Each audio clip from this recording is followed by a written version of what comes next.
Okay, folks, you all know my first guest from MTV's Jackass, and of course, the movie Jackass. Let's take a look. Hey, I'm Rab himself, and this is Bungee Wedgie.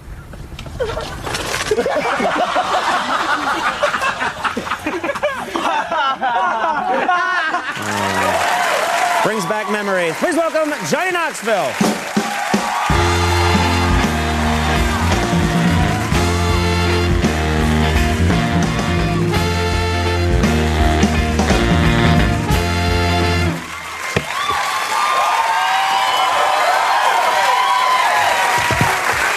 I have to say, Bungee Wedgie is one that you don't have to see. You can hear the idea, and you know exactly what's going to happen. Yeah, it was a bad idea. Luckily, we filmed it. Yeah, there's a lot of those. No, there's a ton of good ideas in the movie. You have shown this movie to audiences, and actually, I think it's a very clever idea. You've put those sort of night cameras. Right. As part of your promotion for the movie, you show audiences reacting to the film, really laughing at it. What have the extreme reactions been to this movie? Because there's some stuff in this movie that's hard to watch. Most of it is. Yes. We've had a few people puke, which is always good. But when you really, you have a different set of criteria than most filmmakers. If we can get puking, now that would be something. Yeah. You've really touched the audience though, and you can get them to walk out of the theater, and that's happened more than a few times. Yeah, so I know what that's like. Yeah. Now, in the film, I've noticed there's a lot of, like, half the time there are stunts going on. You guys are doing stunts. Some of the guys that are with you are always holding beers in the background. Right. It just felt like beer was an important part of the process. Well, it is. It's a big part. And when we started to do the movie, someone says, do you want to do product placement? And we're like, no, we don't want to do product placement. That's against, we don't want to compromise our artistic integrity. And someone said, someone added, well, you can get free beer. And we're like, yeah, that sounds like a great idea. So the good people at Miller High Life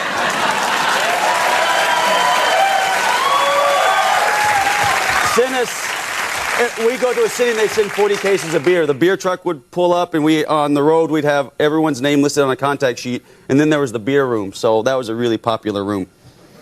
I'd like to take this opportunity to mention that the Porsche is the finest car ever made, in my opinion.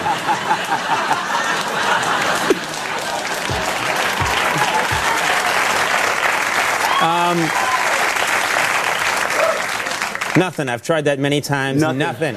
Nothing. Crickets. No, just no Porsche. Oh, okay.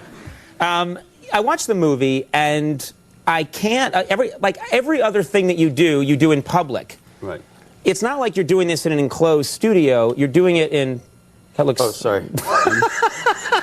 Never mind. I've never seen a little mustache comb before. That's so cute. Yeah, you get it out when you get in a little kit where if you get the crabs, they give you that little bitty comb. So okay, you take that bit.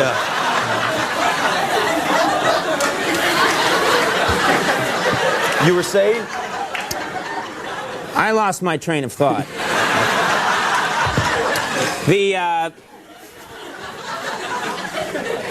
I'm watching this movie and I'm thinking, why aren't the police showing up? The police must show up sometimes. Like, you're in public, you're creating these huge disturbances, you're running around wreaking havoc.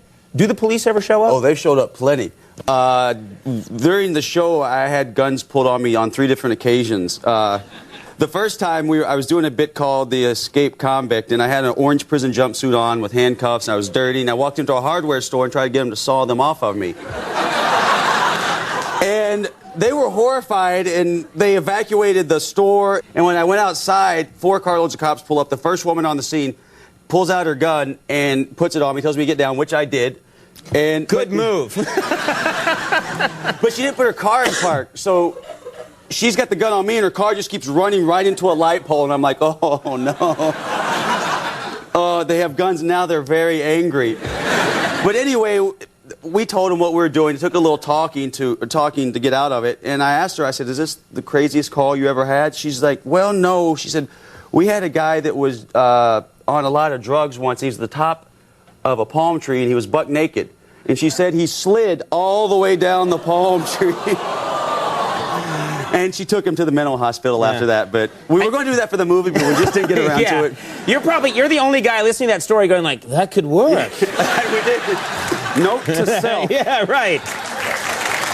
You're going to get sued for, like, stealing that idea.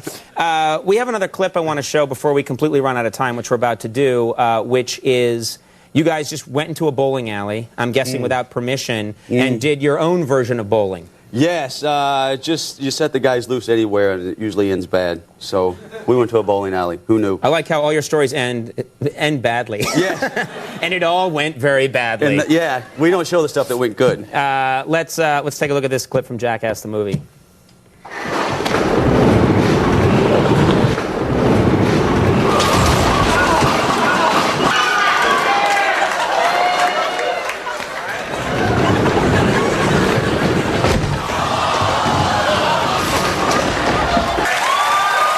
Wrong. That's your friend you did that to. I want to say that this is the stuff that we could show you on TV. The movie we can't show you, but we had some things we could show you. But right, this is just the very small amount that you can see on this television show. But right. Yeah, when he's going down there, and that's you who throws the bowling ball into his special area. I got a good arm. I got a really good arm. Yeah, I was impressed with him. Like, he's good. Better legs, but a good arm. All right, great having you here. Johnny Knoxville, everybody. Richard Lewis coming up. We'll take a break. We'll be right back.